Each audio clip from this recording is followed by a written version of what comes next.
Welcome to Man Does Tech, where I solve the problems you didn't even know you had.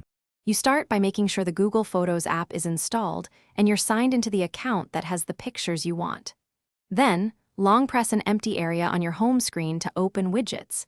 This step is faster than digging through settings. Once the widget list appears, find Google Photos, press and hold it, and drag it onto your screen. Make sure to pick the size that fits your layout. That choice affects which display options become available later. Once the widget is placed, you configure what it shows.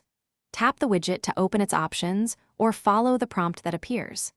You can pick recent highlights for variety, select a specific album for curated photos, or choose a face group to rotate familiar people.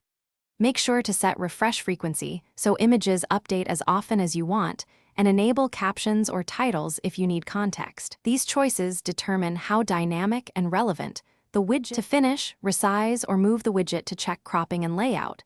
Sometimes a different size shows better framing.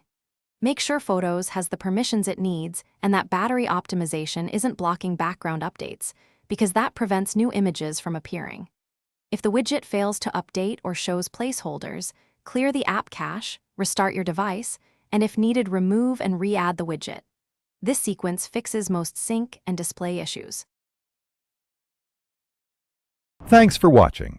If you found this helpful, don't forget to like and subscribe.